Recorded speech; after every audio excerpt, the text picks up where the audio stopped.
আসসালামু আলাইকুম ওয়া রাহমাতুল্লাহি ওয়া বারাকাতুহু।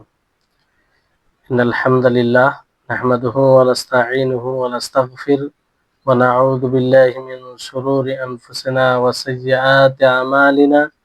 মান ইয়াহদিহিল্লাহু ফালা মুদিল্লা লাহু ওয়া মান ইউদ্লিলহু ফালা হাদিয়া লাহু।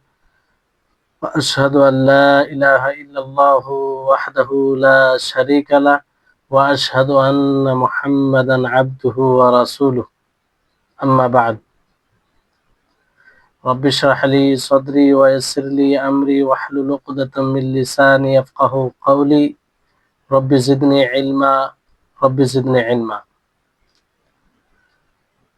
সম্মানিত আজকের ক্লাসে উপস্থিত দিনপ্রিয় সুপ্রিয় ভাই সকল, সম্মানিতা বোন,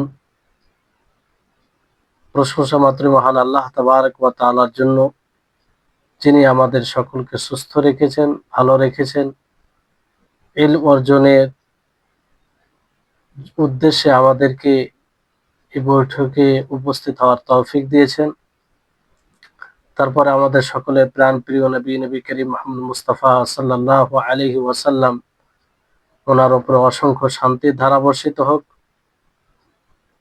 যিনার গাইডে আমরা জীবনে কিভাবে চলবো, আল্লাহ তাআলার সন্তুষ্টি কিভাবে অর্জন করব, তা জানতে সক্ষম হয়েছি কিংবা প্রচেষ্টা করছি। এজন্য আমরা সকলে তার উপরে দরুদ পাঠ করি, আল্লাহুম্মা সাল্লি আলাইহি আল্লাহুম্মা বারিক আলাইহি। সম্মানিত উপস্থিতিগণ, আজকে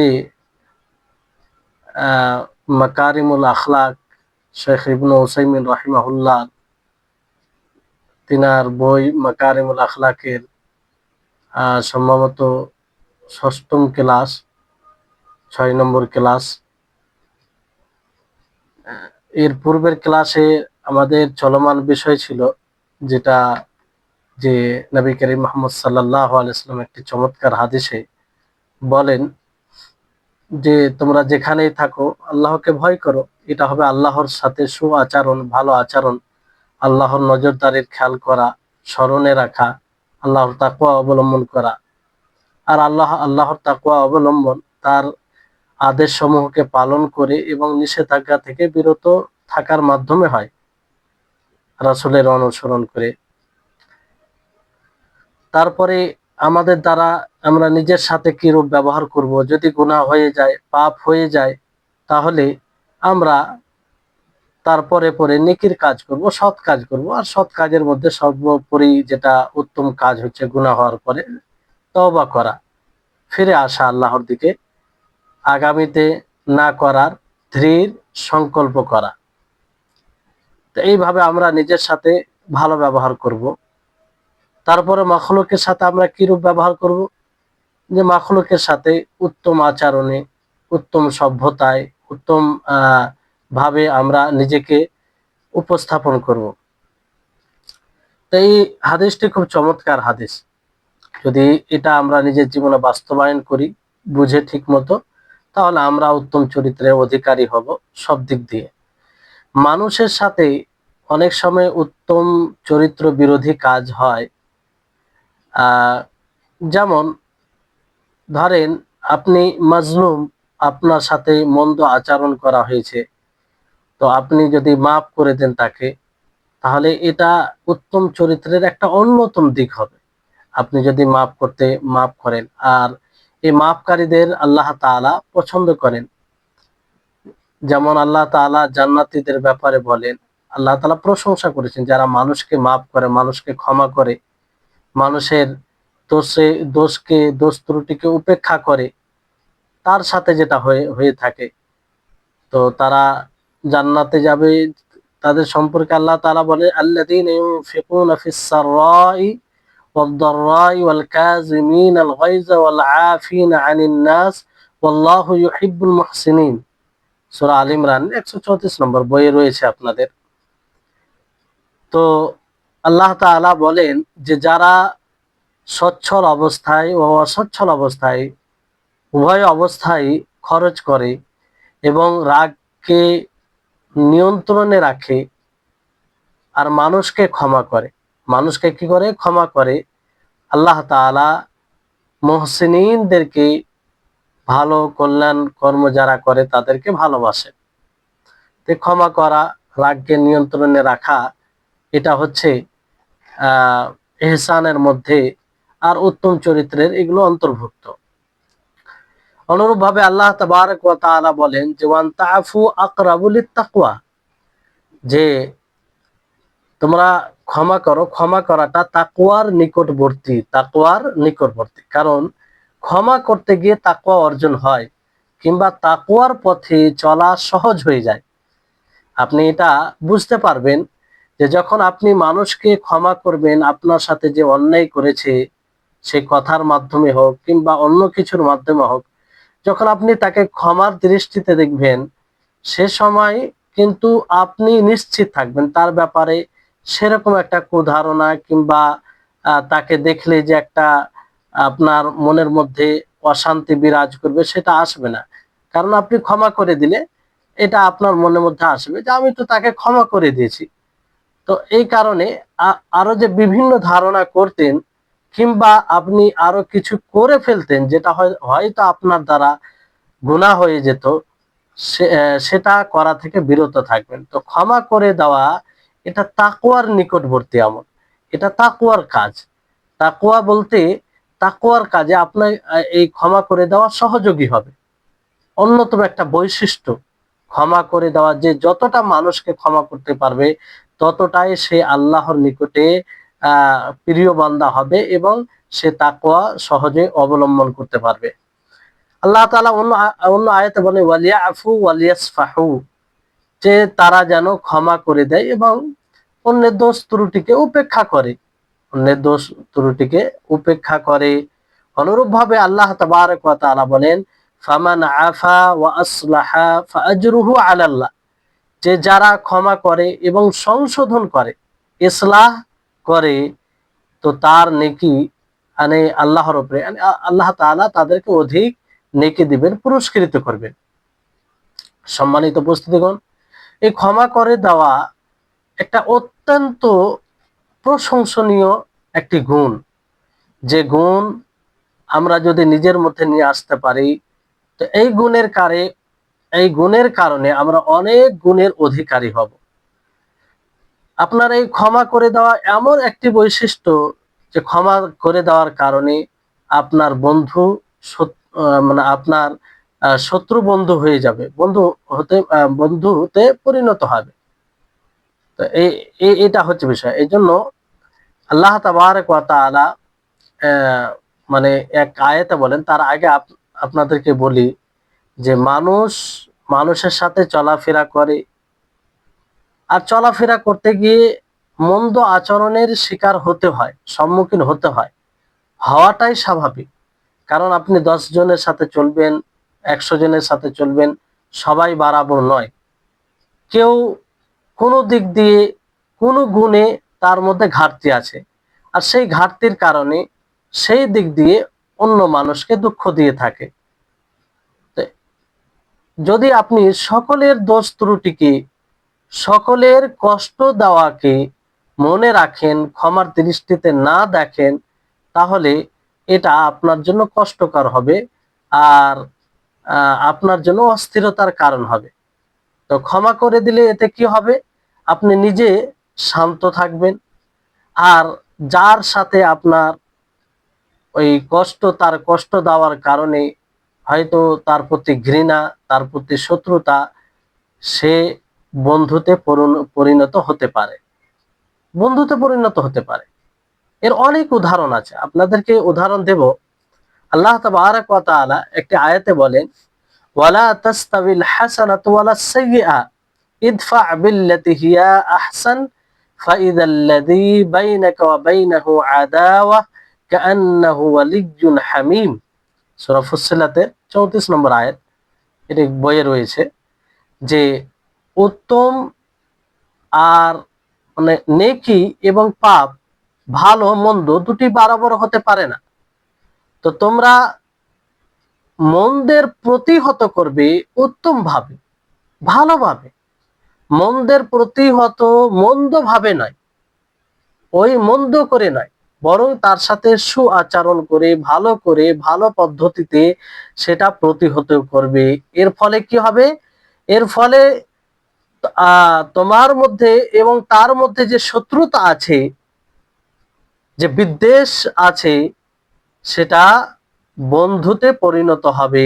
মনে হবে তোমার কাছের বন্ধু আহ হয়ে, মানে এরকম ব্যবহার করলে সে কাছের বন্ধুর মতো হয়ে যাবে, গভীর ভাবে যার সাথে বন্ধুত্ব থাকে তার মতো হয়ে যাবে। তো এখান থেকে এটা স্পষ্ট যে আমরা যদি মাফ করতে পারি, মাফ করতে শিখি, তাহলে অনেক সময় আমাদের শত্রু সে বন্ধুতে পরিণত হবে। আর এই বৈশিষ্ট্য কিন্তু সবাই অর্জন করতে পারে না। যারা ধৈর্যশীল হয় তাদের ভাগ্যে এটা জুটে, তাদের ভাগ্যে জুটে। আর তারা অনেক এই গুণের কারণে অনেক লাভ উপার্জন করে দুনিয়াতে এবং আখিরাতেও। মাফ করে দেওয়া এটা কত বড় গুণ, আপনাদেরকে বেশি উদাহরণ দেব না, একটি উদাহরণ দিতে চাইবো। সেটি হচ্ছে যে নবী করিম মুহাম্মদ সাল্লাল্লাহু আলাইহি সাল্লাম, তার সাথে অনেক ঘটনা এরকম ঘটেছে যে মাফ করে দেওয়ার ফলে ইসলাম নিয়ে এসেছে।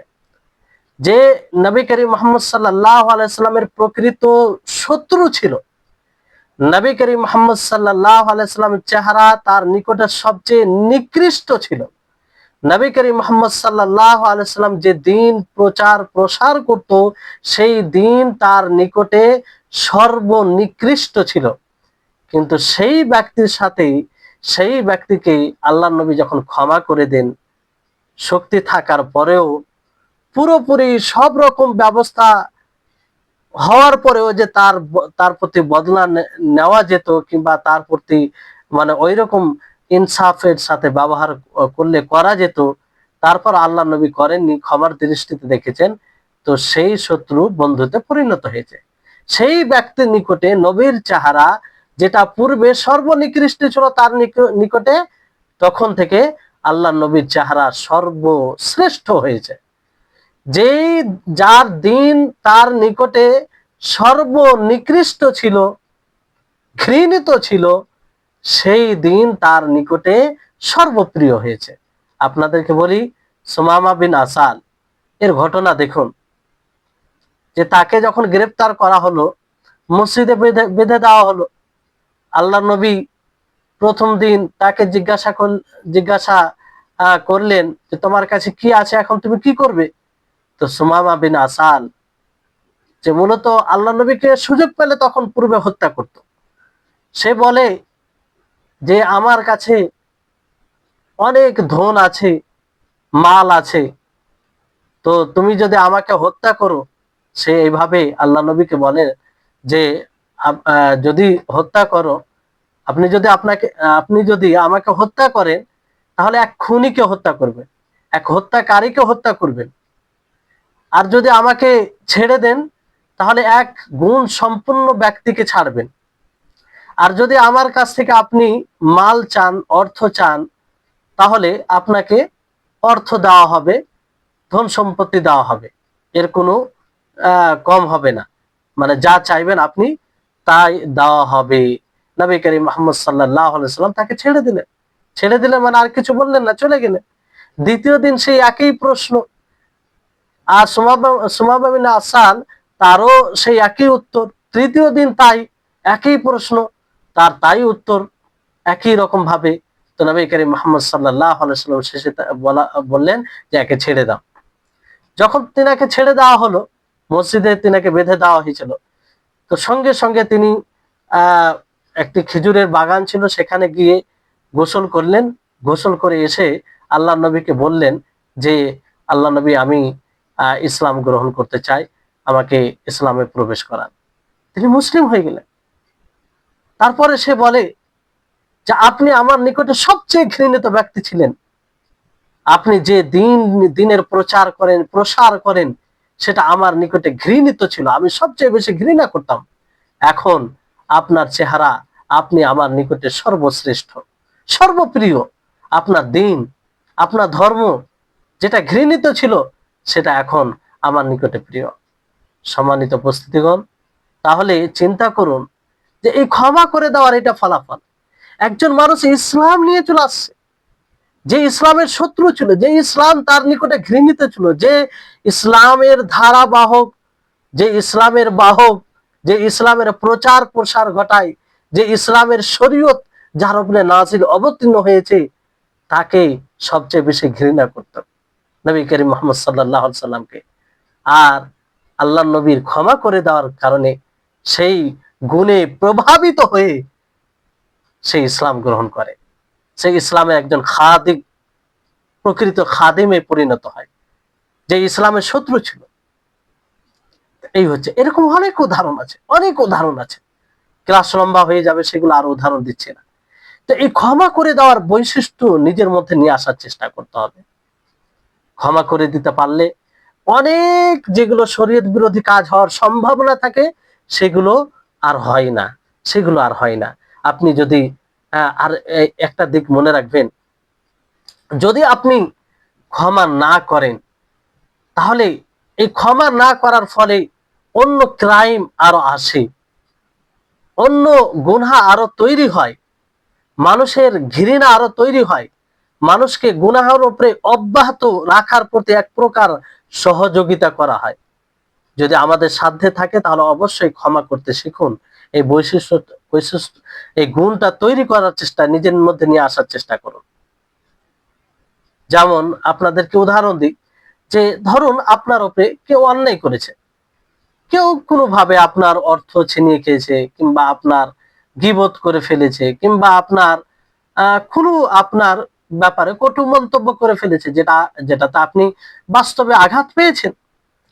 তো সে ব্যক্তি যদি আপনার নিকটে আসে আর বলে যে ভাই আমি ভুল করে ফেলেছি, আপনি আমাকে ক্ষমা করে দিন, তারপরে যদি আপনি ক্ষমা না করেন, তাহলে তার হৃদয়ে আপনার ভালোবাসা আসবে না, তার হৃদয়ে আপনার ভালোবাসা আসবে না। সে বলবে যে আমি তার কাছে ক্ষমা চাইলাম, ছোট হলাম, তারপরেও ক্ষমা করলো না।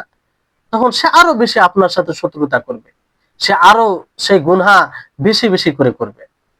ফলে ক্ষমা করতে শিখুন। যখন ক্ষমা করবেন, সে ভাববে না আমি জুলুম করেছি, সে ক্ষমা করে দিল, আমার এটা করা উচিত নয়। সে শুধরাবে নিজেকে, নিজেকে সংশোধন করবে, সে নিজেকে নিয়ে চিন্তা করবে। কিন্তু আপনি যদি ক্ষমা না করেন, তাহলে হয়তো আরো সে বাড়াবাড়ি করবে। যেমন ধরুন আহ মানে আপনি যদি ক্ষমা না করেন, কিংবা আহ না করেন, কিংবা এরকম বিষয় যে ভালো চরিত্র অধিকারী না হন, তাহলে এতে কি হবে, অন্য আরো খারাপই আসবে। যেমন একটা বিষয়, যে আপনি কাউকে ঋণ দিলেন, আপনি কাউকে ঋণ দিলেন, ঋণ দেওয়ার পরে একটা সময়, নির্ধারিত সময়ে দেওয়ার কথা হয়েছে, চুক্তিবদ্ধ হয়েছে, সে সময়টা আসার পরেও সে দেয় না, টালমটল করে, তারপর আবার সময় দেওয়া হয়, তারপরেও দেয় না। আর এমন কি সে তার সাথে সাক্ষাৎ করে না, যোগাযোগ সব রকম বন্ধ করে দেয়, তাকে দেখলে মানে ছুপিয়ে যায়। তো এই কারণে, এই যে একটা বদ অভ্যাস তার মধ্যে, যে যাকে ঋণ দেওয়া হয়েছে তার মধ্যে দেখার কারণে, যে ঋণ দিয়েছে সে কি মনে করবে, যে আমি আগামীতে আর কাউকে ঋণ দেব না, আর কাউকে আমি ধার দেব না। তো তার এই কুব্যবহারের কারণে, তার এই মন্দ আচরণের কারণে, যে অন্যর একটা উপকার হতো, অন্যের একটা সহজে সহযোগিতা করার পথ ছিল, সেটা বন্ধ হয়ে গেছে, সেটা বন্ধ হয়ে গেছে। কিসের কারণে? এই মানে তার ব্যবহারের কারণে। তো অবশ্যই আমরা কোনো সময় এটা করব না যে আমাদের ব্যবহারের কারণে অন্য কারো উপকারের পথ বন্ধ হয়ে যাবে, অন্য কারো উপকারের পথ বন্ধ হয়ে যাবে। দেখবেন এই জন্য যে বর্তমান সময় অনেকেই বলে যে আমি কাউকে ধার দেবো না, যাকে ধার দিয়েছি সে আহ মানে দেয়নি, কিংবা আমার সাথে মন্দ ব্যবহার করেছে, আমাকে হয়রান করেছে, আমাকে কষ্ট দিয়েছে, এইরকম অনেক কথা শুনেন। আর অনেকে এই জন্য ধার দেয় না। তো এটা কারা দায়ী? মূলত যারা ধার নিয়ে, যার কাছে ধার নেই, ঋণ নেই, তাকে পেরেশান করে, তাকে হয়রানি করে, তাকে দেয় না, তার সাথে যোগাযোগ ছিন্ন করে দেয়। তার কারণে অন্যদের মানে যে সহযোগিতা পেত, অন্যরা যে আসলে বিপদে পড়ে ধার চাইতে যেত তার কাছে, সে আসলে দিত, কিন্তু তার এই পূর্বে যে তার সাথে ব্যবহার হয়েছে সে কারণে সে দেয় না। তাহলে আমরা যদি কুব্যবহার করি, ভালো আচরণ না করি, তো এর ফলে আরো মন্দ জিনিস তৈরি হয়, অন্য কোনো ক্রাইম তৈরি হয়। তো এই জন্য আমরা চেষ্টা করব। তো মাফ করা এটি ভালো বৈশিষ্ট্য, কিন্তু এখানে একটি বিষয় আছে যেদিকে ইবনে উসাইমিন রাহিমাহুল্লাহ ইঙ্গিত করেছেন, সেটা হচ্ছে যে এই মাফ করে দেওয়া কি সবসময় এটা প্রশংসনীয়? সবসময় মাফ করে দেওয়া এটা কি ভালো জিনিস? এটার কি আমরা আদিষ্ট যে আমরা সবসময় মাফ করব মানুষকে? তো এখানে আমাদেরকে দেখতে হবে, আমভাবে সব জায়গায় মাফ করে দেওয়া এটা প্রশংসনীয় নয়, এটা প্রশংসনীয় নয়। যেখানে মাফ করা প্রশংসনীয় হবে, ভালো হবে, ইসলাহ আছে, সংশোধন আছে, কল্যাণ আছে, সেখানে মাফ করা ভালো হবে। আর যেখানে মাফ করতে গেলে যে অন্যায় করেছে তার অন্যায়কে আরো বৃদ্ধি করা হবে, সে অন্যায়কে করার সুযোগ লাভ করবে, তখন সেখানে মাফ করা ঠিক হবে না, সেটা প্রশংসনীয় হবে না, বরং সেটা যাকে মাফ করা হবে তার উপরে এক প্রকার অন্যায় করা হবে, এক প্রকার তার উপরে মাফ করে অন্যায় করা হবে, কারণ এতে তার সংশোধন নেই। যেমন আল্লাহ তাবারক ওয়া তাআলা বলেন, ফামান আফা ওয়া আসলাহা ফাআজরুহু আলাল্লাহ, যে মাফ করে এবং সংশোধন ইসলাহ করে তার পুরস্কার আল্লাহর উপরে, মানে তাকে অধিক পরিমাণ আল্লাহ তাআলা নেকি দিবেন, পুরস্কৃত করবেন। তো এখানে দেখেন, মাফ করা আল্লাহ তাআলা কার সাথে জড়িয়েছেন? ইসলাহের সাথে, সংশোধনের সাথে। তো মাফ করাতে যেন সংশোধন আসে, কল্যাণ আসে, অকল্যাণ যেন না হয়। অকল্যাণ না হলে সেটা প্রশংসনীয় নয়, সেটা নিন্দনীয় হয়ে যাবে। এই জন্য আমাদেরকে দেখতে হবে যে মাফ করতে গিয়ে যাকে আমি মাফ করছি, যে আমার উপরে দুঃসাহস করেছে, যে আমার উপরে অন্যায় করেছে, যে আমার উপরে জুলুম করেছে, যে কারো উপরে হক নষ্ট করেছে, হক ছিনিয়ে নিয়েছে, তাকে মাফ করতে গিয়ে সে যদি আরো ফাসাদ বেশি করে, আরো সে মানুষের উপরে অন্যায় করে, সেই অন্যায় যদি আরো বেশি করে, সে নিজের মন্দ কাজে অব্যাহত থাকে, তাহলে সেই জায়গায় মাপ না করাটাই উত্তম হবে, মাপ না করাটাই উত্তম হবে। এই জন্য শেখুল ইসলাম ইবনে তাইমিয়া রাহিমাহুল্লাহ তিনি বলেন যে দেখুন, যে ইসলাহ করা, সংশোধন করা এটা ওয়াজিব, আবশ্যিক, ইসলামের একটা বিধান। আর মাফ করে দেওয়া এটা মুস্তাহাব, উত্তম কাজ। আপনি যদি মাফ করে দেন তাহলে উত্তম হবে, ভালো হবে, একজনের প্রতি ইহসান হবে। কিন্তু যেখানে দেখছেন যে এই পদ্ধতিতে সংশোধন আছে, আপনার সামনে, আপনার সমাজে, আপনার প্রতিবেশীর মধ্যে এই ব্যাঘাত আছে, এই বিশৃঙ্খলা আছে, তো সেখানে ইসলাহ করা আপনার দ্বারাই যদি সেটা সম্ভব হয় তা আপনার জন্য ওয়াজিব, আপনার জন্য ওয়াজিব, জরুরি এটা। তো মাফ করা এটা আমভাবে মানদুব, মুস্তাহাব এটা। তো আপনি কোনটাকে প্রাধান্য দিবেন? আপনি ওয়াজিবকে প্রাধান্য দিবেন। কাকে প্রাধান্য দিবেন? ওয়াজিবকে, ইসলাহ করাকে। তো যেই পথে ইসলাহ আছে, যেই পথে সংশোধন আছে, যেই পথে বিশৃঙ্খলা দূর হবে, সেই পথটা অবলম্বন করবেন। যদি মাফ করতে গিয়ে এই ইসলাহ তৈরি হয়, সংশোধন আসে, দুই ব্যক্তির মাঝে মেল হয়ে যায়, আপনার বন্ধু আপনার শত্রু বন্ধুতে পরিণত হয়, তাহলে অবশ্যই আপনি মাফ করুন। আর যদি দেখা যায় যে না, মাফ করাতে আরো এর বিপরীত হবে, তাহলে সেখানে আপনি মাফ করবে না, এটা মাফ করা ঠিক হবে না।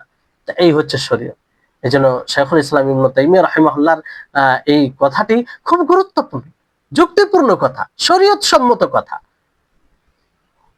তাহলে এই বিষয়ে আমাদেরকে এটা খেয়াল রাখতে হবে। যেমন একটি উদাহরণ আপনাদেরকে পূর্ব দেওয়া হয়েছে, যে কোনো এক ব্যক্তি ধরেন গাড়ি চালাতে গিয়ে কারোর সাথে মানে ধাক্কা দিয়ে দিল,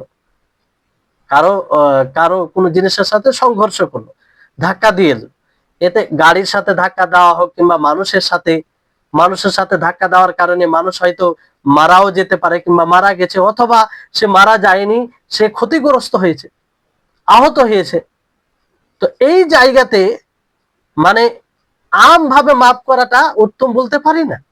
এখানে দেখতে হবে যে ব্যক্তি ধাক্কা দিয়েছে, যার গাড়ি চালক, যে গাড়ি চালক ছিল, সে ব্যক্তি কেমন, সে আসলে কি এরকম ব্যক্তি যে সে খুব মানে খেয়াল করে গাড়ি চালায়, খুব মানে নিজেকে তৎপর হয়ে গাড়ি চালায়, সে সবসময় সচেতন থাকে যে যাতে কারোর সাথে অ্যাক্সিডেন্ট না হয়, কারো ক্ষতি না হয়, এই মানে এই রকম ব্যবস্থা নিয়ে গাড়ি চালায়, তাহলে সেখানে মাফ করা যেতে পারে, যে তার দ্বারাই হয়ে গেছে, মুকাদ্দার তকদিরে ছিল, হয়ে গেছে, তো সেখানে মাফ করলে এটা কোনো সমস্যা নেই, এটা ভালো কাজ হবে, তার উপরে এহসান হবে, তার উপরে কি হবে, এহসান হবে।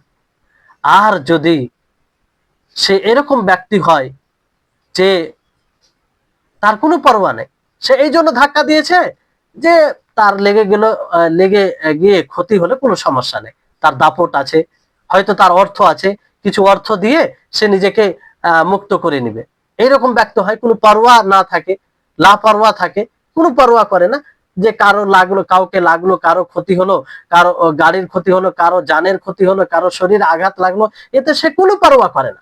তো এইরকম ব্যক্তিকে মাফ করে দেওয়া এটা নিন্দনীয় হবে, এটা সঠিক হবে না।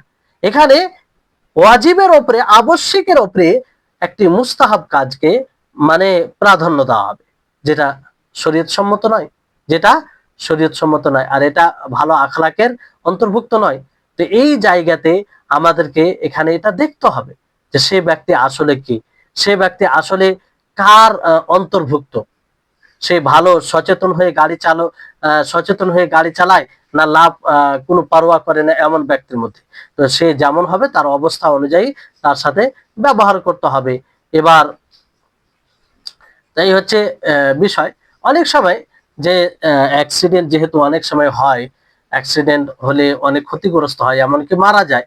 তো এই সময় যেটা আমরা খেয়াল করতে পারি, কিংবা আমাদের সমাজে যে বিষয় থেকে একটু মানে যে বিষয়ের প্রতি গুরুত্ব থাকে না, সেটা হচ্ছে যে দেখেন, যদি কোনো ব্যক্তি অ্যাক্সিডেন্টে আহত হয়, ক্ষতিগ্রস্ত হয়, কিংবা মারা যায়, তো এর ফলে শরীয়তে যেটা বিধান আছে যে সে, তার যদি গাড়ি চালকের অলসতা থাকে, তার মানে তার ভূমিকা থাকে, তার এই অ্যাক্সিডেন্ট করতে সে স্ব ইচ্ছাই করে, কিংবা তার ত্রুটির কারণে হয়, তাহলে এখানে তো ইসলামের একটা বিধান আছে, দিয়াত কিংবা জরিমানা যে আছে, সেগুলো এটা হবে। তো তারপরও যদি মারা যায় যার সাথে অ্যাক্সিডেন্ট হয়েছে, তো তার উত্তরাধিকারীদের এটা উপরে চলে আসে যে তারা কি করবে, তারা ইচ্ছা করলে মাফ করবে, অথবা ইচ্ছা করলে সেটা নিবে। কিন্তু মাফ করতে গিয়ে তাদেরকে খেয়াল রাখতে হবে, অনেক সময় যে মারা যায় তার উপরে ঋণ থাকে, তার উপরে ঋণ থাকে, তার পাওনা দাওনা থাকে, মানে তার মানে ঋণ থাকে, যেটা দিতে হবে মানুষকে, কিন্তু হঠাৎ করে সে মারা যায়।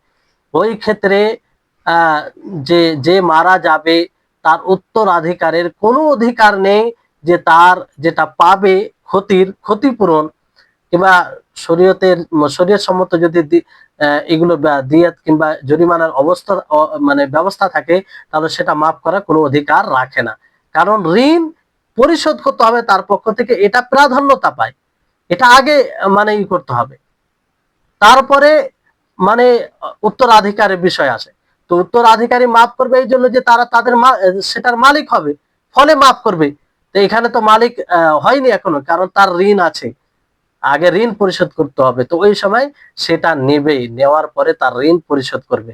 যদি এরকমটা না থাকে, তখন উত্তরাধিকারীর একটা স্বাধীন থাকবে, যে সে তারা ইচ্ছা করলে মাফ করতে পারে, আবার ইচ্ছা করলে কিংবা ওসিয়ত যদি থাকে, ওসিয়ত করে যায়, যে মারা যায় এরকম অ্যাক্সিডেন্টে, আর এই অ্যাক্সিডেন্টের ফলে যে অ্যামাউন্টটা পাবে, সেটা আহ, সে যদি মানে ওসিয়ত করে যায় কারো ব্যাপারে, তাহলে সেক্ষেত্রে সে কি করবে, সেক্ষেত্রে আগে তারা ওসিয়তকে, যার ব্যাপারে ওসিয়ত করেছে তাকে দেবে, তাকে দেবে, কারণ এটা অধিকার। তারপর ঋণের বিষয়টি, এই দুটো বিষয় না থাকলে তখন উত্তরাধিকারী তাদের ইচ্ছা, কারণ উত্তরাধিকারী তারা তার মালিক হবে, তারা সকলে মিলে যদি চায় যে না আমরা মাফ করে দেবো, তো কোনো সমস্যা নেই, কোনো সমস্যা নেই। তাহলে এই হচ্ছে বিষয়, মাফ করা বিষয়টি আমাদের মধ্যে এই গুণটি নিয়ে আসার চেষ্টা করতে হবে। মোট কথা হচ্ছে যে মানুষকে মাফ করে দেওয়া, এটিও উদারতার মধ্যে আসে। কিসের মধ্যে? উদারতার মধ্যে আসে। কারণ উদারতা এটা দেওয়ার মাধ্যমে, মাফ করে দেওয়ার মাধ্যমে, হ্যাঁ, আর মানে কোনো সময় মাফ না করার মাধ্যমেও উদারতা থাকে, যেটা আপনাদের পূর্বে বলা হলো। আশা করি আপনারা বুঝতে পারছেন। তো এই উদারতা অবলম্বন করতে হবে, তাহলেই আমরা মাখলুকের সাথে উত্তম চরিত্রের যে দ্বিতীয় একটা গুণ, প্রথমে আপনাদেরকে বলেছিলাম, কি বলেছিলাম, আহ আহ আহ প্রথমে তিনটি তিনটি বিষয় বলেছিলাম না? কে কে বলবে? উত্তম চরিত্র, মাখলুকের সাথে উত্তম চরিত্র, তিনটি বিষয় থাকবে। একটি হচ্ছে উদার হওয়া, আর একটি হচ্ছে হাস্যমুখ হওয়া, আরেকটি বিষয়, আরেকটি বিষয় কি? হ্যাঁ, মানুষ থেকে কষ্ট দূর করা। তাহলে এই দুটি আপনারা গুণকে বুঝলেন। তো এই দুটি গুণ নিয়ে আসতে হবে আমরা যদি মানুষের সাথে উত্তম ব্যবহার করতে চাই। এবার আসুন, উত্তম চরিত্র দেখেন, ওই উদার হওয়ার সাথে মানে অনেক বিষয় আছে। যেমন আমরা পূর্বের ওলামাদের যদি তাদের জীবনের সাথে সম্পৃক্ত যেগুলো ঘটনা দেখি, যেমন শেখ ইবনে বাজ রাহিমাহুল্লাহ, তিনারা কি উদার ছিলেন। একটি উদাহরণ দিই আপনাদেরকে, যে উনি যখন মদিনার মানে ছিলেন, ভাইস চ্যান্সেলর ছিলেন জামিয়া ইসলামিয়ার, তো ওনার কাছে অনেক দুর্বল ছাত্ররা আসতো সহযোগিতার জন্য, কিংবা তাকে বলতো নিজের অসুবিধা। কোন এক সময় এক ছাত্রকে তিনি কিছু অ্যামাউন্ট বলেন দিতে। তো যে অ্যামাউন্টটা তিনি দিতে বলেছিলেন, মানে কিছু সংখ্যা আর জিরো ছিল। তো তিনি তো অন্ধ ছিলেন, ফলে তা যাকে দায়িত্ব দেওয়া হয়েছিল তার কাছে গিয়েছে, তার লেখা কিংবা যতটা দিতে বলেছে সেটা নিয়ে। তো সেখানে যাওয়ার আগে সে কিন্তু আর একটা জিরো বাড়িয়ে দেয়, যে অ্যামাউন্টটা মানে নির্ধারিত করে বলেছে তার উপরে আর একটা জিরো বাড়িয়ে দেয়। তো যে দায়িত্বশীল ছিল সে কোনোভাবে তাকে বুঝে নেই যে এটা তার নিজের পক্ষ থেকে বাড়িয়ে দেওয়া। ফলে শেখ ইবনে বাজ রাহিমাহুল্লাহকে সে ব্যক্তি জানায় যে এরকম বিষয়। তখন ইবনে বাজ রাহিমাহুল্লাহ তিনি বলেন যে কোনো সমস্যা নেই, সে যতটা চাইছে তাকে ততটাই দিয়ে দাও, কারণ আমি হয়তো তার প্রয়োজন বুঝতে পারিনি, তার প্রয়োজন বুঝতে পারিনি। আমার বোঝা উচিত ছিল যে তার এতটুকু, আমি যতটুকু দিতে বলেছিলাম ততটুকু তে প্রয়োজন পূর্ণ হবে না। তো কোনো সমস্যা নেই, সে যতটা লিখেছে ততটাই তাকে দিয়ে দাও। তো এই হচ্ছে উদার হওয়া। এরকম ভাবে উদার হতে হবে, হ্যাঁ, যে মানুষের প্রয়োজন যথাসাধ্য, মানুষের প্রয়োজন পূর্ণ করার প্রতি সচেষ্ট হতে হবে। তো তৃতীয় যেটা বিষয় মাখলুকের সাথে উত্তম ব্যবহার, সেটা হচ্ছে যে মানুষ হাস্যমুখ হবে, হাসি মুখে কথা বলবে, হাসি মুখে মানুষের সাথে সাক্ষাৎ করবে, সদা সর্বদা হাস্যমুখ থাকবে। এটা এমন একটা বৈশিষ্ট্য যেটা নিজেরও উপকার আছে, নিজের স্বাস্থ্যের জন্য উপকার, এবং আপনার প্রতি মানুষের সন্তুষ্টতা বাড়বে, মানুষের প্রিয়তা আপনার প্রতি বাড়বে। এই বৈশিষ্ট্য যদি আপনি অবলম্বন করতে পারেন। অনেকেই জন্মগত থাকে আলহামদুলিল্লাহ, আর অনেকে আপনার থাকে না, কিন্তু অনুশীলন করে, পরিশ্রম করে, মুজাহাদা করে এই বৈশিষ্ট্য নিয়ে আসে, যেটা খুব প্রশংসনীয়, যেটা খুব উপকারী, চমৎকার একটি গুণ। হাস্যমুখ থাকা, হাসি মুখে কথা বলা, যে হাসি মুখ আপনার পাহাড় সমতুল্য চিন্তাকে ঢেকে দেয়, যে হাসি মুখ আপনার হৃদয়ে পাহাড় সমতুল্য শত্রুতাকে ঢেকে দেয়, যে হাসি মুখ আপনার পারিবারিক, সামাজিক, যে কোনো ভাবে আপনি দুশ্চিন্তায় আছেন সেই দুশ্চিন্তার উপরে পর্দা ফেলে দেয় এই আপনার হাসি মুখ। এই আপনার হাসি মুখে কথা বলা, আপনার হাসি মুখে সাক্ষাৎ করা, আপনার হাস্যমুখ অবলম্বন করা, তো এটি অতি চমৎকার গুণ। এই গুণ অন্যদের হৃদয়ে আপনার প্রতি ভালোবাসা বৃদ্ধি করে, অন্যদের হৃদয়ে আপনার প্রতি ভালোবাসা বৃদ্ধি করে। এই জন্য নবী করিম মুহাম্মদ সাল্লাল্লাহু আলাইহি সাল্লাম বলেন যে লা তাহকিরান্না মিনাল মা'রুফ শাইয়ান ওয়ালাউ আন তালকা আখাকা বিওয়াজহিন তালকিন, যে কোন সৎ আমলকে, ভালো আমলকে ছোট মনে করিও না, হাকির তুচ্ছ তাচ্ছিল্য মনে করো না। যদিও তুমি তোমার ভাইয়ের সাথে হাস্যমুখ হয়ে হাসি মুখে সাক্ষাৎ করবে, হাস্যমুখ থাকবে, হাসি মুখে সাক্ষাৎ করবে, এটাও একটি সাদাকা, এটাও একটি মারুফ। আর এটা এমন একটি মারুফ, যে মারুফের যে ভালো এই গুণের অনেক উপকার রয়েছে।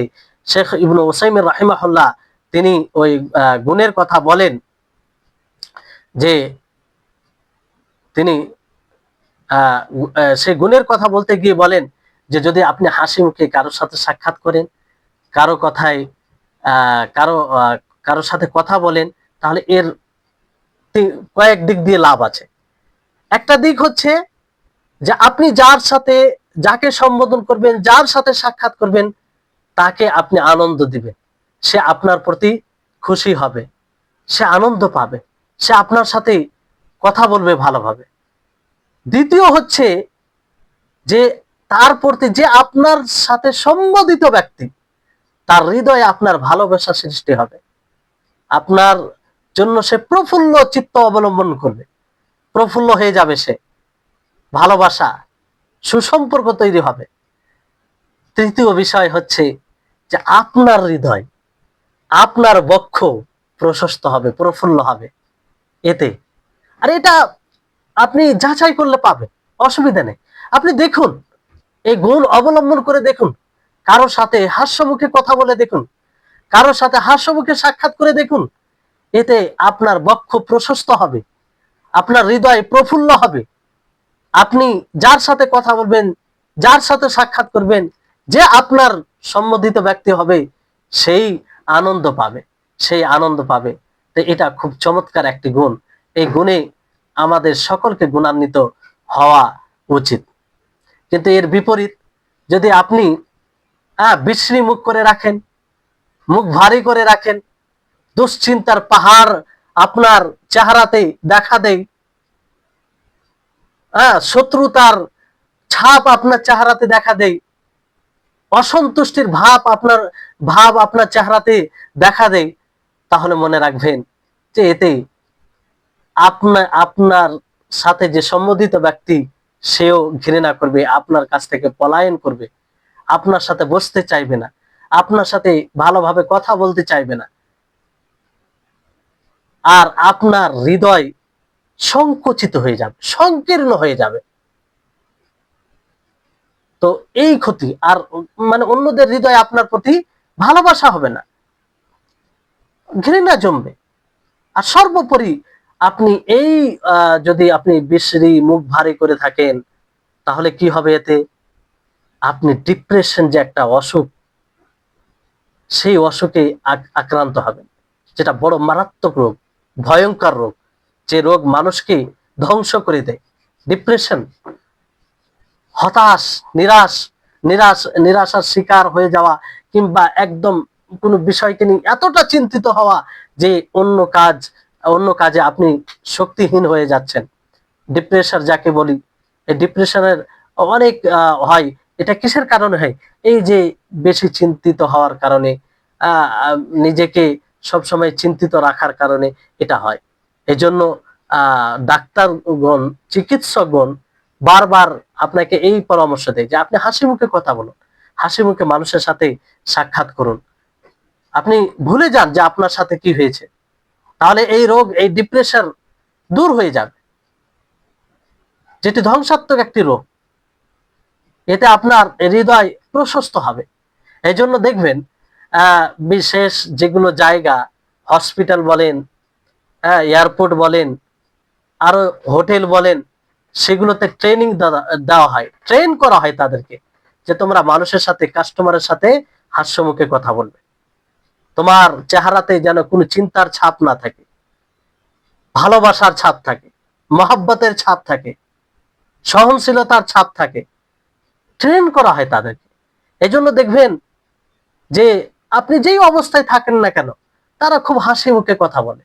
একবার গেলে দ্বিতীয়বার আবার মনে হয় যে লোকগুলো কত সুন্দর, কি সুন্দর সুন্দর হাস্যমুখে কথা বলেছে। এটা ট্রেন করা হয়। এটা তো তাদের সাময়িক থাকে, তাদের ব্যবহারের খাতিরে এটা অবলম্বন করে, তাকাল্লুফ করে, মানে এটা তারা ট্রেন করে, এই গুণ তারা সাময়িকভাবে হলেও এটা প্রয়োগ করে। কিন্তু আমরা যদি পুরো জীবনে এটাকে প্রয়োগ করি, তাহলে কত শত্রু আমাদের বন্ধুতে পরিণত হবে, কত মানুষের হৃদয়ে আমাদের ভালোবাসা জেগে উঠবে। এই এটা এরকম লাভ আছে। এই জন্য নবী করিম মুহাম্মদ সাল্লাল্লাহু আলাইহি সাল্লাম তিনি তো আমাদের সকলের জন্য উসওয়া, নমুনা, উত্তম আদর্শ। তিনার জীবনী দেখুন, তিনার জীবনী দেখেন যে সব সময় তিনি হাস্যমুখে থাকতেন। কোন সাহাবীর বর্ণনা আছে যে আল্লাহ নবীকে চিন্তিত অবস্থা দেখিনি, মানে সবসময় হাস্যমুখে। অথচ আল্লাহ নবী কি কি বিপদের সম্মুখীন হয়েছে আপনারা সকলেই জানেন, সকলেই জানেন। এত বিপদের সম্মুখীন হওয়ার পরেও তিনার চেহারাতে চিন্তার কোনো ছাপ ছিল না, বিপদের কোনো ছাপ ছিল না। মানুষ, যেই মানুষ সাক্ষাৎ করত তাকে মনে হতো যে তিনি মনে হয় আমার আপন, মনে হয় আমার আপন। এজন্য দেখবেন যাদের সাথে আপনি সাক্ষাৎ করবেন, সে হাসি মুখে কথা বলে, আপনি কি বলেন চলে যাওয়ার পরে, লোকটি খুব ভালো, খুব ভালোভাবে কথা বললো, আপন মনে করে কথা বললো, এরকম একটা মন্তব্য হয়। এটা বাস্তব, এটা বাস্তব, সকলেই এটা মনে করে। এজন্য কোন এক ব্যক্তি দাওয়াতের ব্যবস্থা করেন, সেই দাওয়াতে আপনার যত প্রকারের খাওয়ার জিনিস রয়েছে সব রকম ব্যবস্থা করা হয়েছে, সব রকম, কোনো জিনিসের ত্রুটি নেই। বিত্তশালী সে আছে, আল্লাহ তাআলা দিয়েছে, ব্যবস্থা করেছে, আর সেই এতে ওলামাদেরকে দাওয়াত দিয়েছে। কিন্তু সেই খাবার যখন ব্যবস্থা করা হয়েছে, সবাই খেতে খেতে বসবে, ওই সময় যে ব্যক্তি দাওয়াত দিয়েছে সে তাদের সামনে চেয়ার এনে বসলো, আর সে অনেক চিন্তিত হয়ে বসে আছে, চেহারাতে অসন্তুষ্টের ছাপ, হাসি নাই।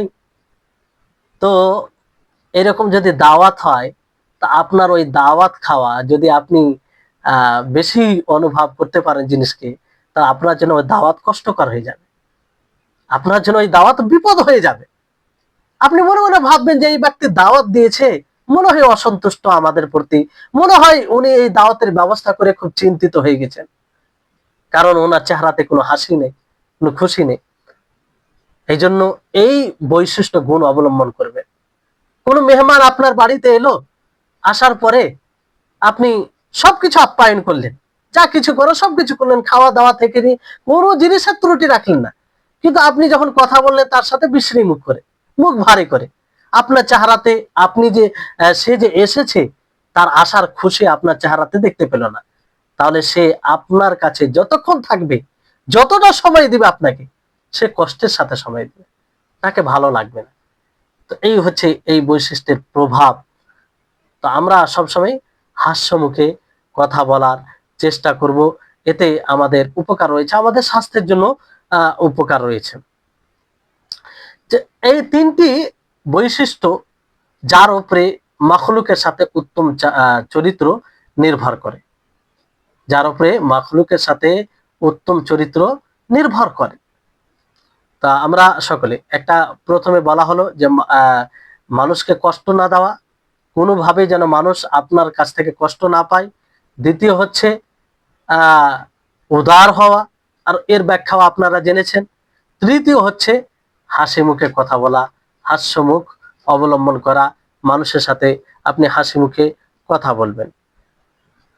তারপরে একটি বিষয়, সময় একটি বিষয়ের দিকে ইঙ্গিত করে আজকে ক্লাস শেষ করব, যে উত্তম চরিত্র এর মানে পরিমাপ কি?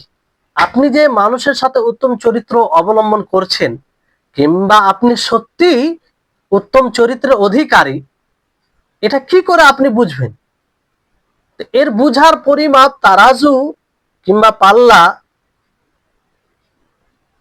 আপনি নিজের আত্মীয় স্বজনের সাথে কেমন ব্যবহার করছেন। এটা আপনি যদি নিজের আত্মীয় স্বজনের সাথে ভালো ব্যবহার করতে পারেন, নিজের পরিবারের সাথে, নিজের বাবা মায়ের সাথে, নিজের স্ত্রীর সাথে, নিজের সন্তানদের সাথে, নিজের আত্মীয় স্বজনের সাথে, তাহলে আপনি বাস্তবে উত্তম চরিত্র অধিকারী।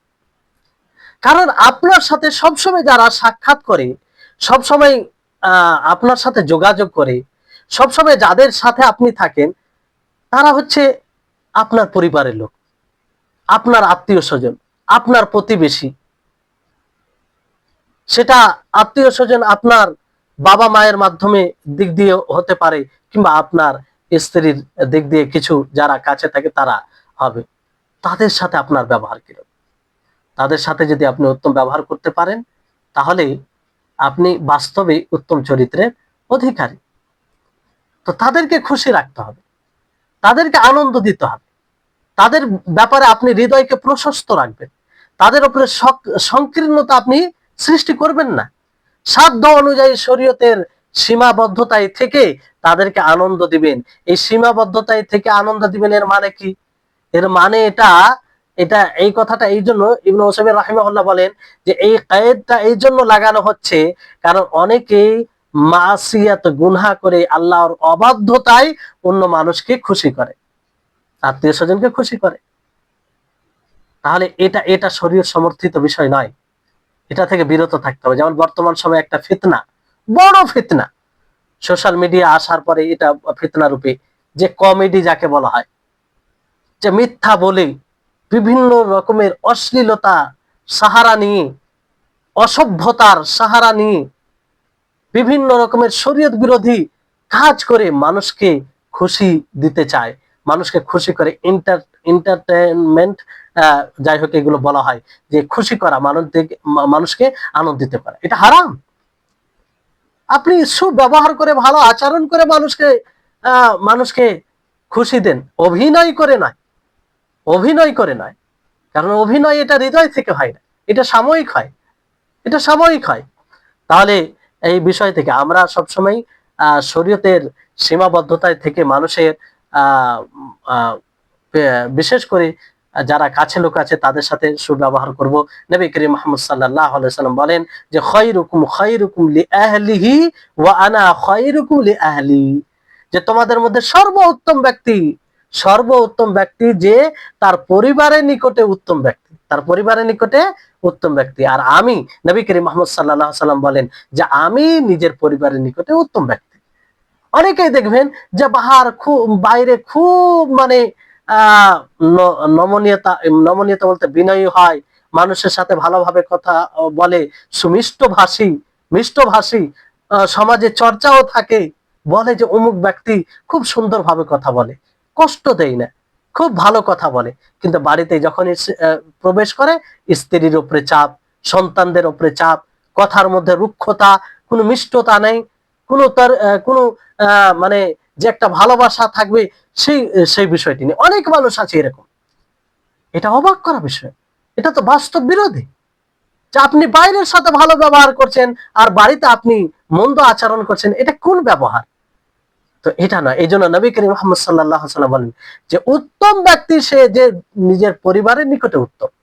আপনি বাইরে যদি সুমিষ্ট ভাষী হন, তার চেয়ে অতি গুণে আপনি বাড়িতে সুমিষ্ট ভাষী হবেন, আপনার কথায় তারা খুশি আনন্দ পাবে।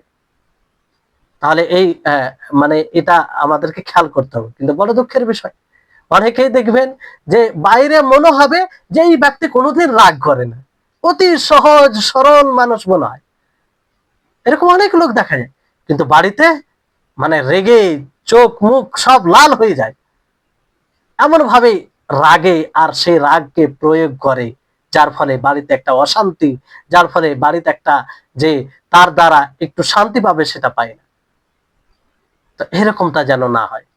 এই জন্য অনেকে বলে যে না, আমি আমার পরিবারকে এখানে আমি দাপট দেখাই, আমার আগে কারো চলে না, আমার আগে কারো চলে না। জি হ্যাঁ, আপনার আগে কারো না চলতে পারে পরিবারে, কিন্তু আপনার দ্বারা যেন কষ্ট না পায়, আপনার দ্বারাই কেউ কষ্ট না পায়, আপনার স্ত্রী, কাছের মানুষ, আপনার বাবা মা সবচেয়ে কাছের মানুষ, তাদেরকে আপনি বেশি খুশি রাখবেন। আপনি শরীরসম্মত অবস্থায় থেকে তারা যদি খুশি মানে সেটাকে কষ্টবোধ মনে করে, সেটা ভিন্ন বিষয়। কিন্তু আপনি আপনার পক্ষ থেকে তাদেরকে খুশিতে রাখবেন, তাদেরকে আনন্দ দিবেন। তা এই হচ্ছে বিষয়। যাই হোক, সময় অনেক হয়ে যাচ্ছে। আগামী পর্বে ইনশাআল্লাহ এই বিষয়ে এখান থেকে আমরা কথা কথা আগে বাড়াবো। আল্লাহ তাবারক ওয়া তাআলার কাছে দোয়া করি যেন আল্লাহ তাআলা আমাদেরকে, আমাদের সকলকে উত্তম চরিত্রের অধিকারী বানায়। আমরা যেন উত্তম চরিত্রের যেগুলো গুণ আছে সেই গুণগুলো নিজের মধ্যে তৈরি করতে পারি, সেই গুণে গুণান্বিত হতে পারি।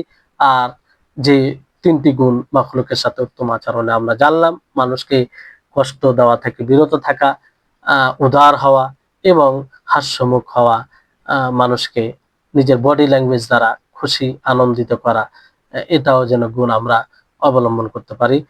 ওয়া আখির দাওয়ানা আনিল হামদুলিল্লাহি রাব্বিল আলামিন। আসসালামু আলাইকুম ওয়া রাহমাতুল্লাহি ওয়া বারাকাতুহু।